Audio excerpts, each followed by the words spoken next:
नमस्कार दोस्तों। आज मैं बात करूंगा, आप लोगों ने अक्सर मेरी वीडियो में सुना होगा, मैं एक बात हमेशा बोलता हूं कि ईश्वर को अपने जीवन का आधार बनाइए। ये बात मैं क्यों बोलता हूं, इस बात का क्या महत्व है, आज हम ये समझेंगे। मैं महाभारत की एक छोटी सी कहानी के आधार पर आप लोगों को इस बात का महत्व समझाऊंगा कि ईश्वर को अपने जीवन का आधार बनाने से क्या होता है। महाभारत में जब द्रौपदी का चीरहरण हो रहा होता है और द्रौपदी जी देखती हैं कि उनकी कोई भी सहायता नहीं कर रहा है, वो चारों तरफ से हार गई हैं, तब वो भगवान श्री कृष्ण का स्मरण करती हैं, उनको पुकारती हैं।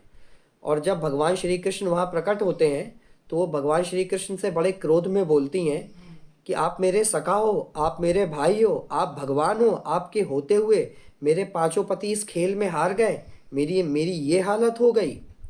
तब भगवान श्री कृष्ण उनको मुस्कुराते हुए उत्तर देते हैं कि देवी, इतना बड़ा मेरा पराग नहीं है जितना बड़ा आज तेरा क्रोध हो गया है।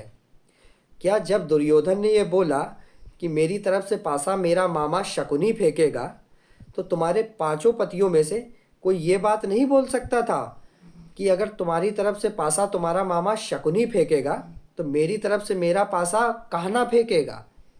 एक बार मेरा स्मरण करते, मुझे पुकारते, मैं आता, मैं पासा फेंकता, फिर देखते हैं कौन हारता कौन जीतता।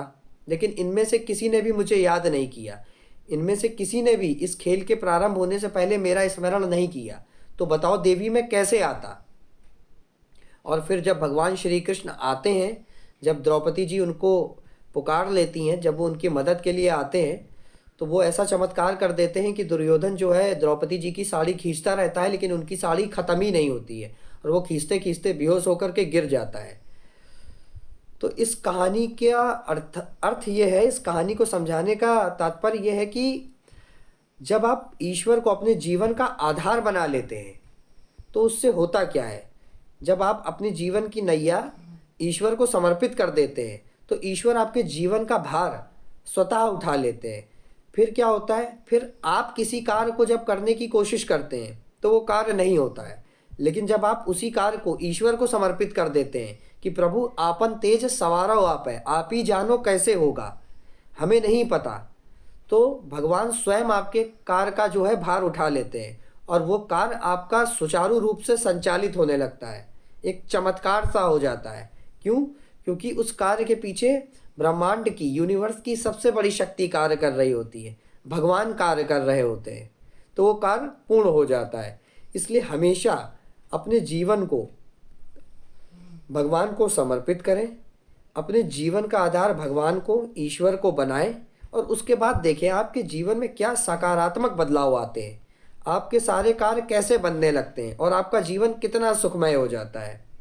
इस बात को अपने जीवन में जो है उतारें और भगवान के नाम की महिमा को समझें और दिन भर में 24 घंटे में से कम 10-15 मिनट निकाल कर अपनी इस बिज़ी ज़िंदगी में 10-15 मिनट निकाल कर भगवान का स्मरण करें, भगवान का कीर्तन भजन करें, भगवान का चिंतन करें, ताकि आपके जीवन में जो भी आने वाले दुख हैं उनका नाश हो सके, वो दूर हो सके।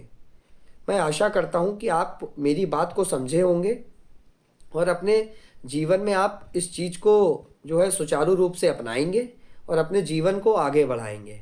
अगर आप लोगों की भी जीवन में किसी भी तरीके की परेशानी आ रही है और आपकी भी लाइफ में किसी भी तरीके का पर्सनल ट्रॉमा चल रहा है या किसी भी तरीके की पर्सनल प्रॉब्लम्स हैं, आप कहीं स्टक हैं, आप नहीं समझ पा रहे हैं कि हमें क्या करना चाहिए, आप सही हैं फिर भी आपके घर में ही आपको हर व्यक्ति गलत समझ रहा है, तो मैं गौरव सक्सेना पर्सनल लाइफ हीलर और कोच हूँ। मैं आपको आपकी प्रॉब्लम्स के सारे सॉल्यूशन दे सकता हूँ स्पिरिचुअलिटी के माध्यम से।